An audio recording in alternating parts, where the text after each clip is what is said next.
aspecto que Dios siempre ha querido con los seres humanos desde el mismo huerto del Edén, y ese aspecto se llama obediencia.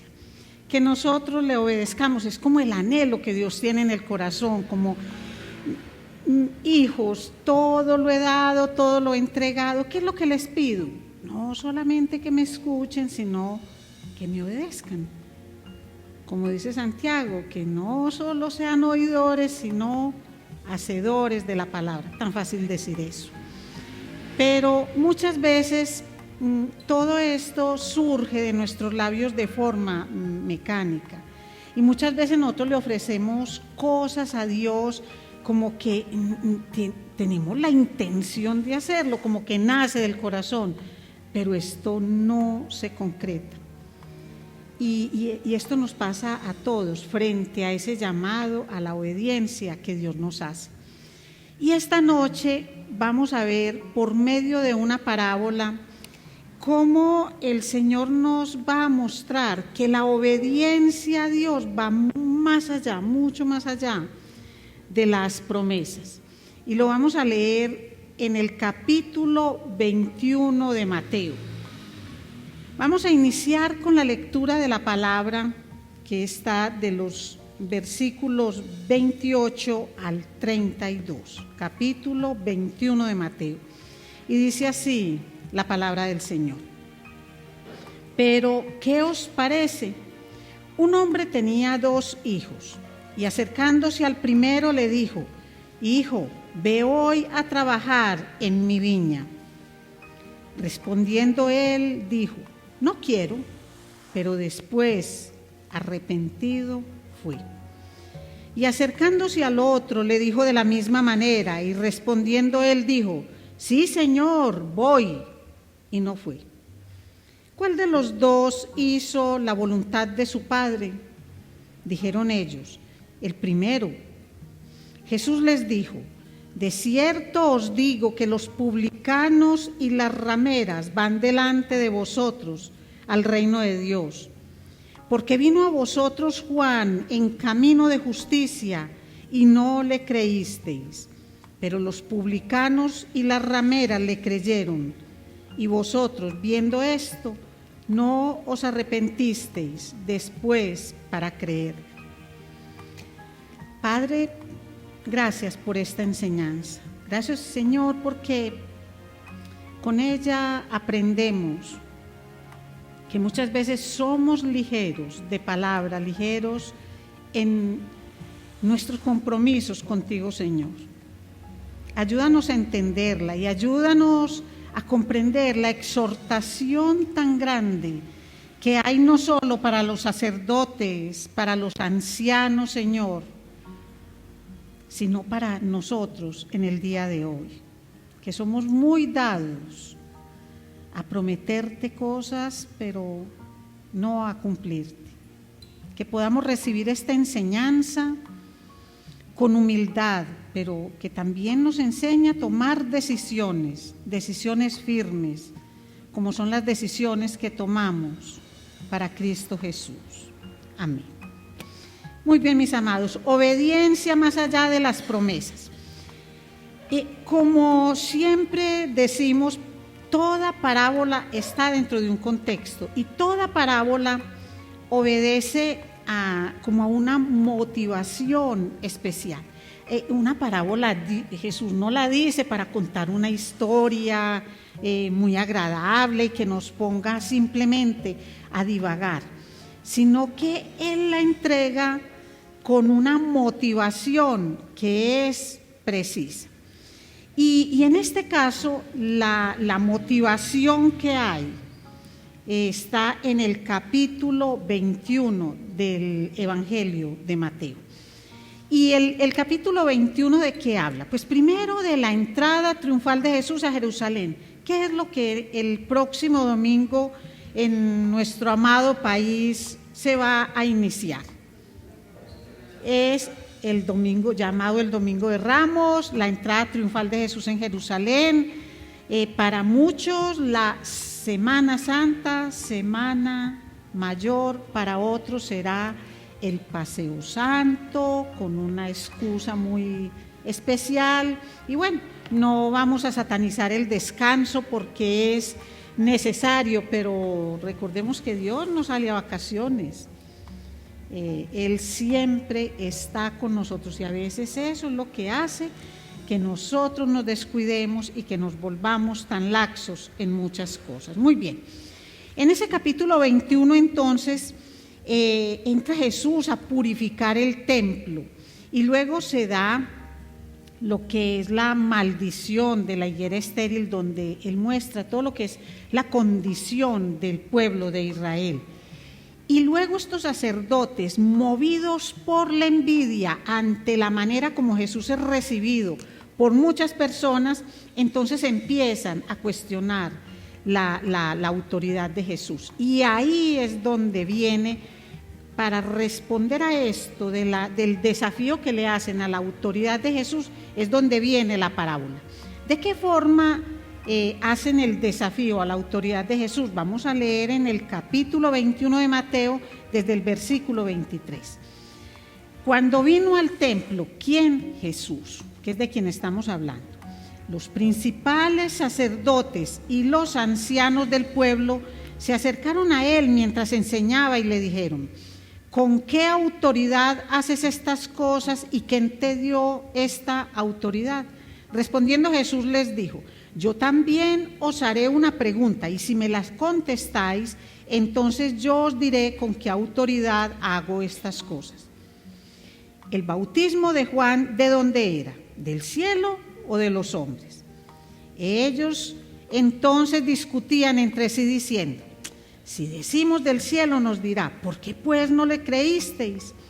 Y si decimos de los hombres, tememos al pueblo, porque todos tienen a Juan por profeta. Y respondiendo a Jesús le dijeron: no sabemos. Y él también les dijo: tampoco yo os digo con qué autoridad hago estas cosas. Entonces, si ven, estos sacerdotes y ancianos sí sabían la respuesta, pero donde ellos le hubieran respondido: es que es del cielo. Entonces, ¿por qué no le hicieron caso a Juan? Y si Juan lo que hacía era predicar mi venida como mayor que él, tienen que reconocer mi autoridad y mi divinidad, soy el Mesías. Así que ellos, de forma consciente, decidieron mentir y decir: no sabemos, no contestamos. Entonces él responde con 3 parábolas y hoy vamos a ver una de ellas. Y es la que la Reina Valera llama la parábola de los 2 hijos. Entonces ahí vemos el contexto. El contexto es un desafío a la autoridad de Jesús. ¿Y dónde se asienta este desafío a la autoridad de Jesús? En la no respuesta al reconocimiento de lo que hacía Juan el Bautista, de su ministerio y de cómo con su ministerio reafirmaba la divinidad de Jesús. Entonces ahorita viene la enseñanza de esta parábola. Mire, cuando nosotros hacemos una lectura rápida de esta parábola, ¿qué es lo primero que se viene a nuestra mente? Ya va a hablar que uno tiene que honrar los compromisos. Uno le dijo: no, pero se arrepintió y fue. Y el otro le dijo: no, yo sí, pues de pronto no, pero yo sí voy, yo sí. Y no fue. La verdad es que muchas personas hacemos eso, ¿cierto? Que prometemos, pero no cumplimos. Pero esa no es la enseñanza de esta parábola. Esta parábola no va a recalcar la importancia que tiene honrar un compromiso, decir que sí hago y luego no, eso nos desprestigia a cada uno que lo hace. Pero no es en ese sentido que Jesús está diciendo la parábola. Por eso les hablé del contexto. La parábola está en un contexto de un desafío a la autoridad de Jesús, porque los principales, los sacerdotes, los ancianos no reconocían quién era Él y lo desafiaban. ¿Con qué autoridad Vas al templo, ¿con qué autoridad maldices la higuera? ¿Con qué autoridad entras de la forma que entras? Como a irrumpir la tranquilidad de nuestra ciudad. Eso era lo que había. Entonces, vamos a ver cómo el Señor, con 2 hijos de un mismo padre, criados en el mismo hogar, con todas las características similares, esos 2 hijos describen la naturaleza humana frente al llamado de Dios. Ahí está la naturaleza de los seres humanos cuando son llamados por Dios. ¿Encajamos en uno o encajamos en otro? No podemos ser de ninguno de los dos. O es el uno o es el otro. Muy bien. Entonces, esta historia nos muestra claramente dónde están ubicados los líderes y los sacerdotes, porque es a ellos, en primera instancia, a quienes da la parábola, es a ellos a los que les dice, pero ¿qué os parece? Porque ellos fueron los que no quisieron contestar sobre la pregunta de dónde viene, de dónde es el bautismo de Juan, ¿es del cielo o es de los hombres? Entonces, cuando entramos a todo lo que es el corazón de esta parábola, vemos que no es el honrar un compromiso entre personas, sino que tiene que ver con el llamado de Dios al arrepentimiento. Ahí es donde se va a centrar todo esto. Y vamos a ver cómo esos 2 hijos representan la naturaleza humana en cuanto al llamado de Dios. Así que vamos a ver a los que se declaran de una vez desobedientes y a los que se declaran sumisos, obedientes, pero no obedecen. Entonces, volvamos a leer la parábola. Un hombre tenía 2 hijos y acercándose al primero le dijo: hijo, ve hoy a trabajar en mi viña. Respondiendo él dijo: no quiero. Pero después, arrepentido, fue. Ese es el que se declara abiertamente desobediente. ¿Desobediente en qué? En la primera parte, cuando dice no quiero. Ahora, uno dice, pues fue muy sincero, no quería ir, pero eso es una cosa muy grosera. De una vez es como descolgar a la persona que le está haciendo la invitación, y más el padre, que es el que en ese momento lo está llamando. Entonces, hay mucha gente que en cuanto a lo que es el llamado de Dios, que nosotros vemos que abiertamente dicen, no quiero. Y cuando una persona le dice al llamado de Dios, no quiero, no, yo no quiero, porque sencillamente no creen en Él. Sencillamente su mente no les da para creer en Dios. Son personas que cuando se les habla de pecado dicen, no, yo no quiero cambiar, porque lo que tienen como noción de pecado no tiene nada que ver con Dios. Si yo no creo en Dios, Él no tiene autoridad sobre mí, su palabra no tiene validez y no es una línea conductual para mí, no tengo por qué hacerle caso. Así que yo le digo no quiero, porque para mí pueden pesar más las implicaciones sociales, las amistades, normativas en el trabajo, todo este tipo de cosas. Entonces yo digo, no quiero. ¿Cuántas personas a las que nosotros le hemos llevado el evangelio dicen no? No, yo toda la vida he sido así, he creído en esto, no, yo no. Nada de lo que me está mostrando tiene que ver conmigo. Yo soy bueno, yo estoy bien. La manera que yo tengo de vivir es correcta. Yo creo en Dios a mi manera, en el Dios que yo me he hecho a imagen y semejanza de mi vida y de mi comportamiento. Y ese Dios no llama pecado a lo que ustedes llaman pecado, porque la gente cree que es que nosotros nos inventamos lo que Dios dice en su palabra. Entonces abiertamente mucha gente se declara desobediente y dice, yo no quiero. Yo no quiero porque socialmente me van a excluir, porque socialmente yo no voy a ser aceptado de la manera en que hoy soy aceptado. Por eso hay mucha gente que lo vamos a ver ahora que dicen, sí señor, yo sí, pero no van. Son los que se camuflan, se esconden y dicen sí al Señor, porque estamos hablando es del llamado a Dios.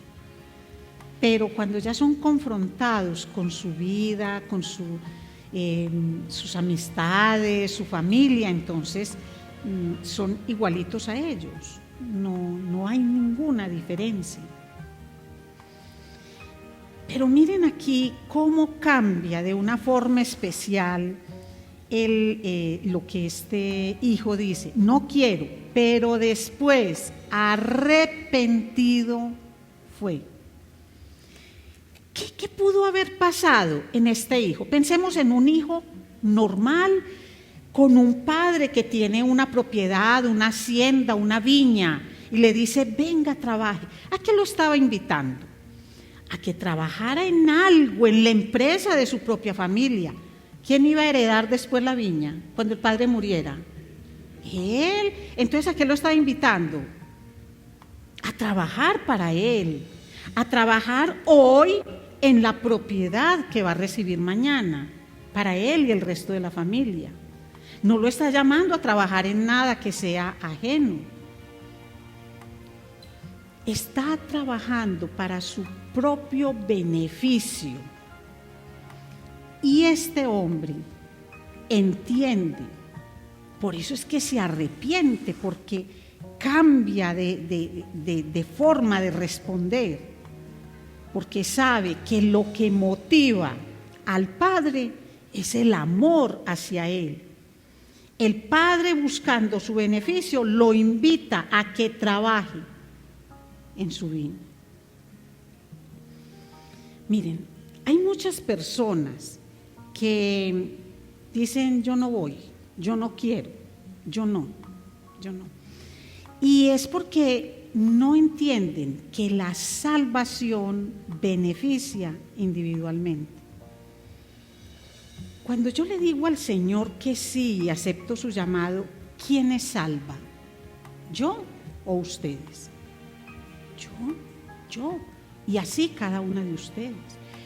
Cuando uno acepta el llamado del Señor, la salvación es individual. El bien es para mí.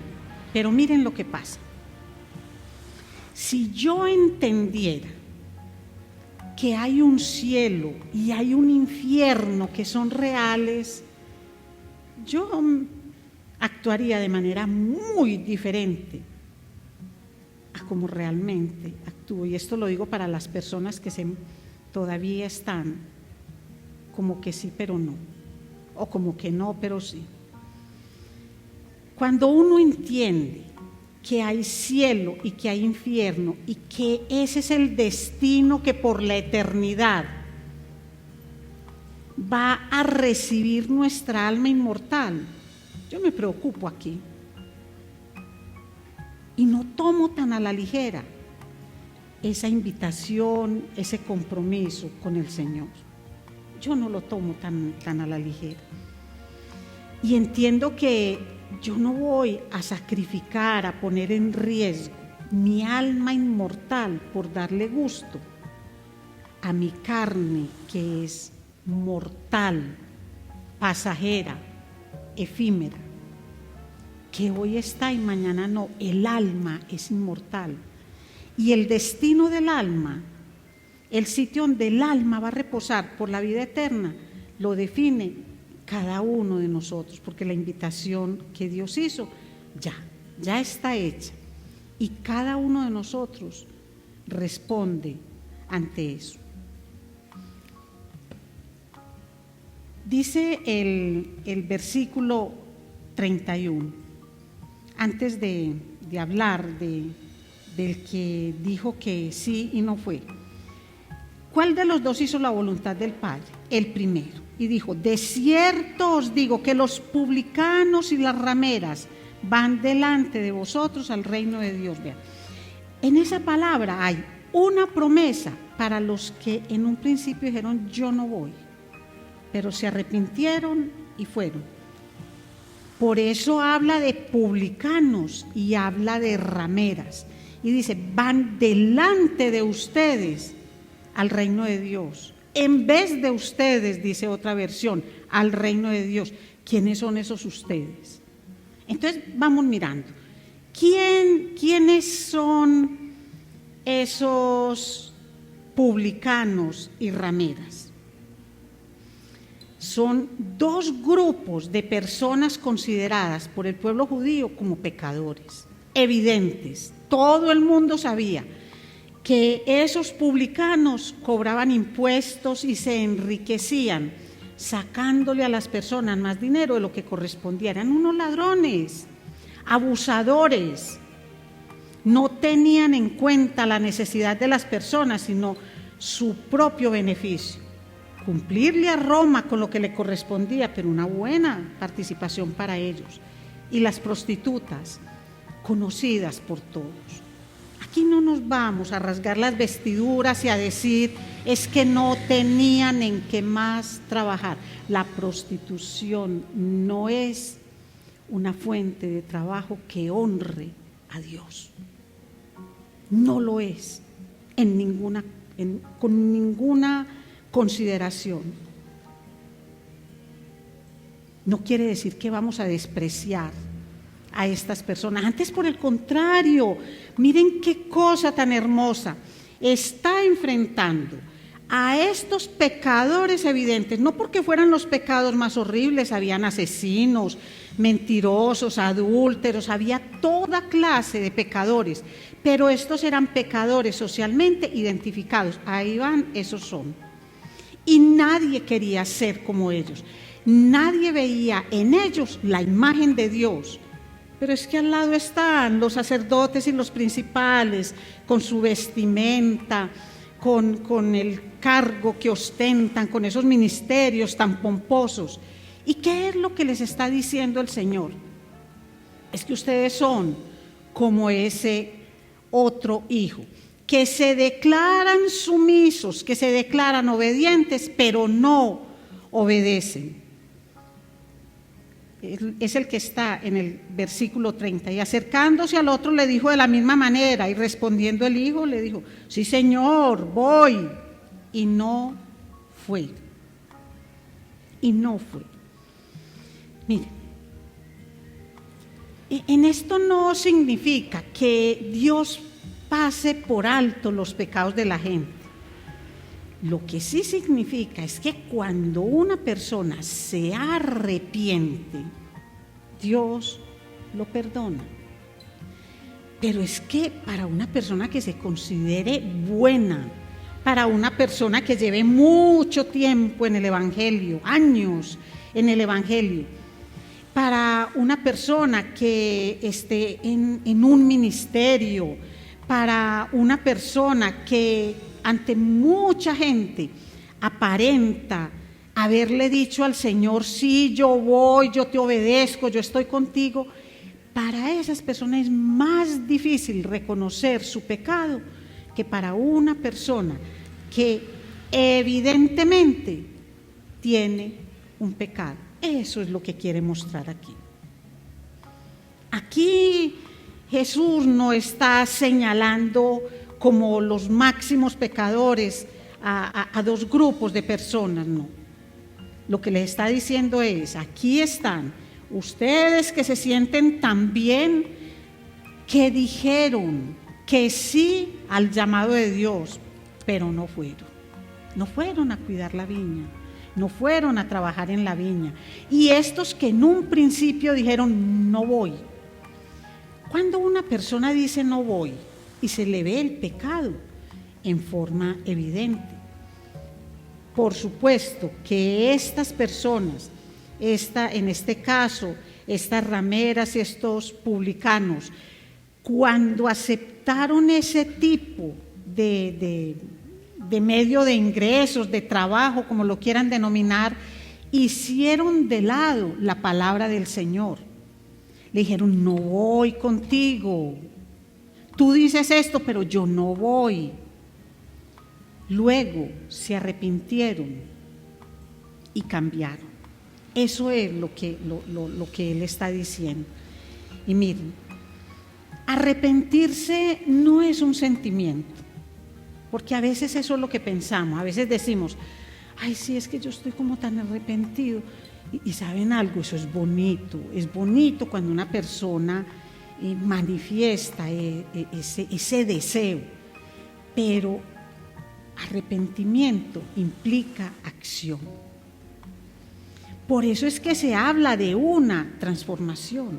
Implica acción, no es yo querer, sino hacer, demostrar. Y con un agravante, que es que al que le demostramos es a Dios, que está en todo sitio, que todo lo ve, que todo lo sabe y que conoce las intenciones de nuestro corazón. Realmente arrepentimiento es venir a Dios. Por eso les decía yo en un principio que todos nosotros hacemos parte de una de esas dos categorías. O somos abiertamente desobedientes, o fuimos abiertamente desobedientes, nos arrepentimos y vinimos al Señor, que es la condición de muchos de nosotros. ¿Saben algo? El cielo está lleno de arrepentidos. Está llenito de pecadores arrepentidos. No hay en el cielo ningún justo, ninguno que esté allá por justicia propia, porque el único justo, Jesús. De resto, el cielo está lleno de pecadores arrepentidos. Pecadores, cada que nosotros pecamos le decimos abiertamente al Señor: no voy, no quiero, no quiero. Escuchamos su palabra, meditamos en ella, y eso a lo que le dijimos no quiero, lo hacemos, obedecemos. Eso se llama arrepentimiento. Lo otro es remordimiento.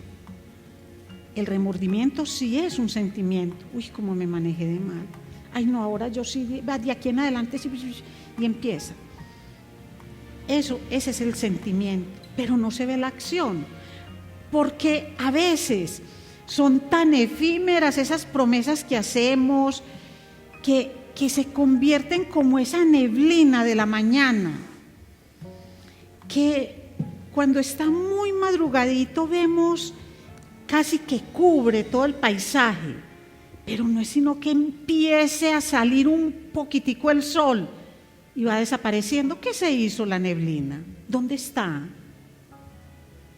¿Dónde están esas promesas que a veces hacemos al Señor? De recibirlo, ¿dónde están?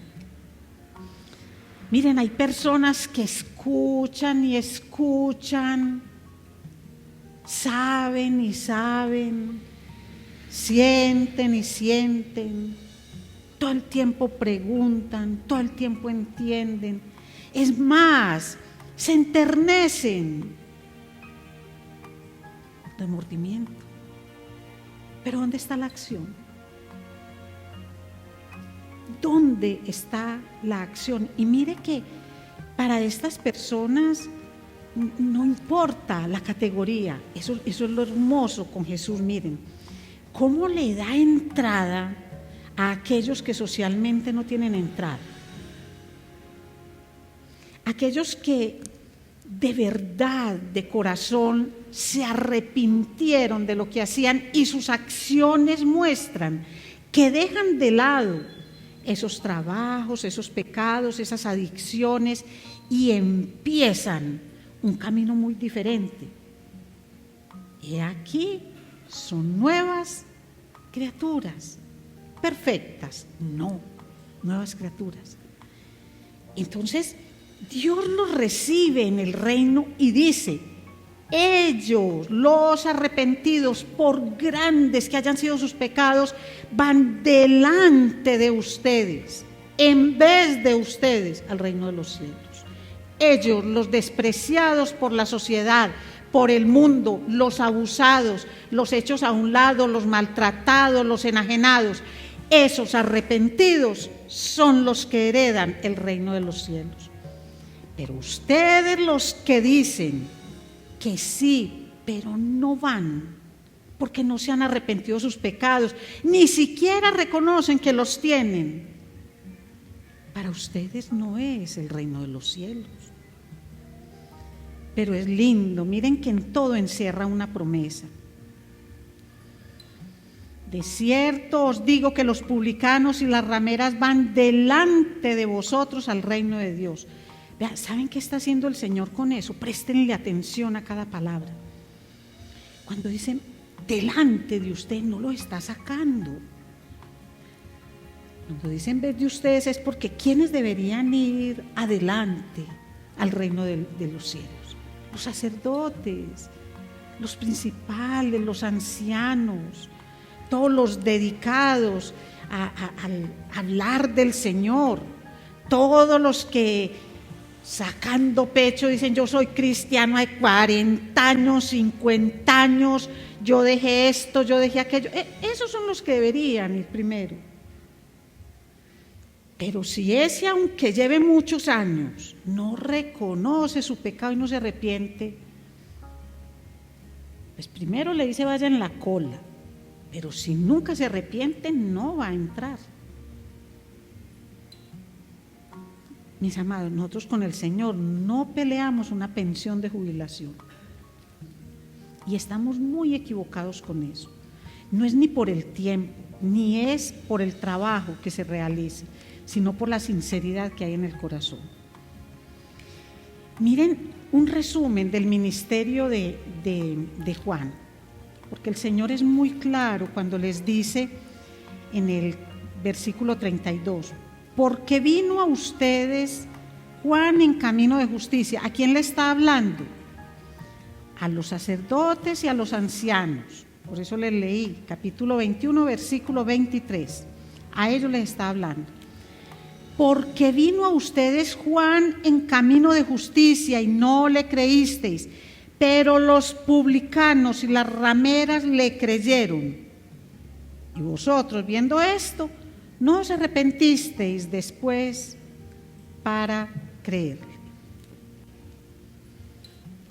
Un resumen del evangelio del ministerio de Juan está en Marcos capítulo 1, versículo 3 y 4.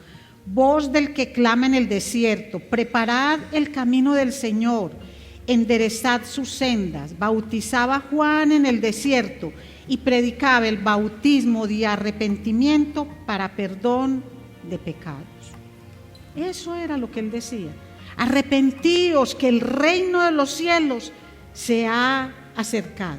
Siempre fue el arrepentimiento. Y recuerden, arrepentimiento no es un sentimiento muy hermoso, aunque vaya acompañado de lágrimas, de rodillas, de una ofrenda especial, de cosas espectaculares a los ojos de los hombres. Arrepentimiento es acción. He aquí, son nuevas criaturas. Y todo lo viejo ha sido hecho nuevo. Y cuando eso no se da, no es porque Dios no puede, es porque nosotros le dijimos, sí, yo voy, y no va. Es por eso, mire. Por eso es que tengo yo que arrepentirme, porque engañoso es el corazón del hombre, y en la medida en que yo llevo más tiempo en el Evangelio, más le creo a mi corazón engañoso que soy buena. Y empiezo a mirar a las personas como con una medida de lo que es la bondad, la maldad o el pecado, diferente a lo que es la medida de Dios. Y es algo que nosotros no debemos hacer. Mire, cuando uno lee que viendo estos sacerdotes y ancianos, que los publicanos y las rameras le creyeron a Juan el Bautista, se arrepintieron y cambiaron, ellos no hicieron lo mismo, es decir, ellos no creyeron a ese tipo de conversiones. ¿Y no les ha pasado a ustedes a veces que miran la conversión de una persona que tenía unos pecados muy evidentes y que internamente dicen, eso sí será verdad? Por sus frutos conoceréis a las personas. Eso no es por algo que dice en un momento determinado. Eso se va evidenciando en el tiempo.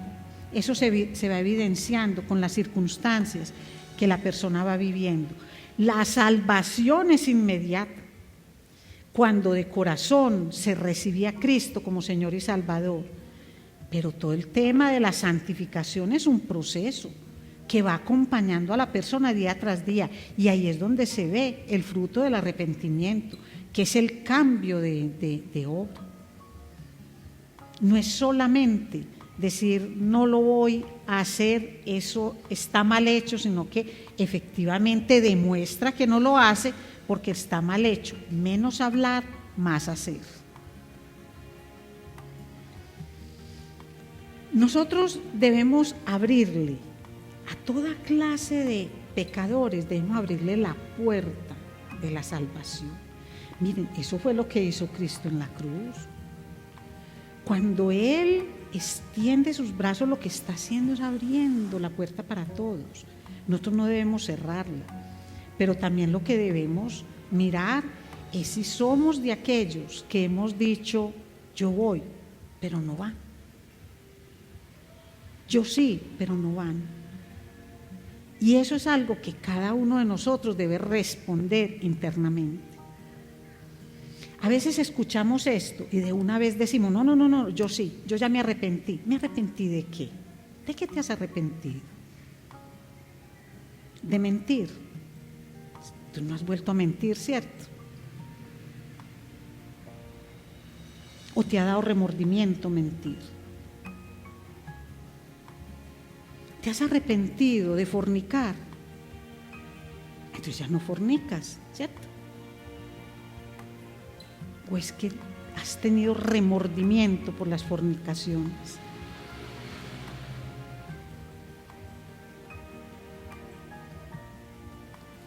Las infidelidades con el Señor, cuando ponemos ídolos entre Él y nosotros. No es que yo ya me arrepentí, yo no tengo ídolos. No es que hayas quebrado 3 o 4 imágenes que tenías. Es que revises esos ídolos que se interponen y que hacen que no seas obediente al Señor. Nietos, hijos, trabajo, dinero porque se tiene o porque escasea, salud porque hay mucha para disfrutar o ninguna y nos hace padecer. El intelecto, la belleza, la cultura, todo ese tipo de cosas. Entonces miren que si nosotros no hacemos una revisión profunda de dónde estamos en este momento, una parábola como estas nos va a hacer pensar que era solamente que Jesús le quería hablar a los sacerdotes y a los principales. Pues hoy los sacerdotes y los principales somos cada uno de nosotros. Y el llamado es ese. Somos ese hijo abiertamente desobediente que dijo no quiero, pero arrepentido fue. O somos esos hijos que hablamos apresuradamente y decimos sí voy, pero no van, no llegan. Si nosotros no hacemos una revisión de esta mientras estamos vivos, va a llegar el momento en que Dios no puede ser hallado. No porque Él no esté, sino que no estamos nosotros. Es aquí y ahora. Es cuando tenemos oportunidad para respirar, para meditar, que tenemos conciencia. A veces la memoria se nos va. A veces nos quedamos con un poquito de recuerdos. Y eso es lo que nos acompaña hasta el fin de nuestros días. Pero si ahora la tenemos, miremos de que nos hemos arrepentido. Pero cuántas veces hemos pedido perdón por algo y volvemos y cometemos lo mismo. Nos ha dado remordimiento, hemos actuado por emociones, hemos querido y hemos actuado con una sumisión que es peligrosa. Es preferible, mis amados, cuando una persona a uno le dice, vea, es que me queda muy difícil creer en eso. Hablo de la salvación y de las cosas del Señor, por esto, porque estas son mis condiciones de vida. Porque cuando eso pasa, uno tiene oportunidad para hablar con la persona y para mostrarle el amor misericordioso de Dios para con ella. Pero cuando a uno, una persona, a todo le dice sí. Sí, yo creo en el cielo y en el infierno, sí.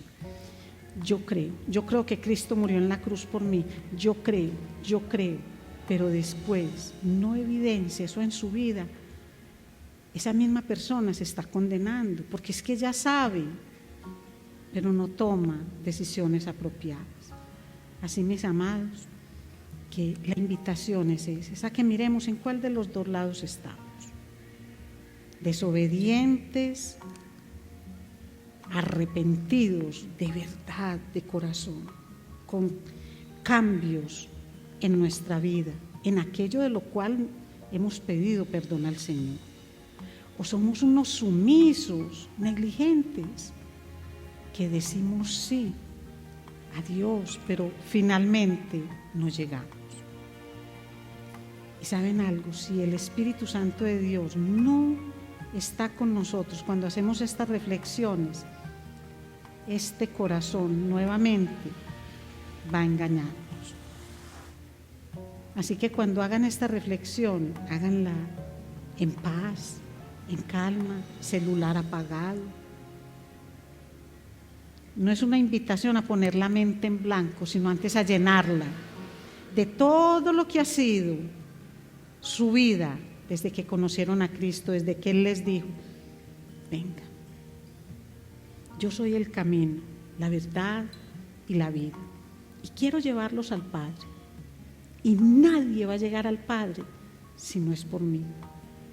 Por eso di la vida, por ustedes, por ti, por cada uno, di mi vida gozoso en la cruz, porque quiero pasar contigo la vida eterna.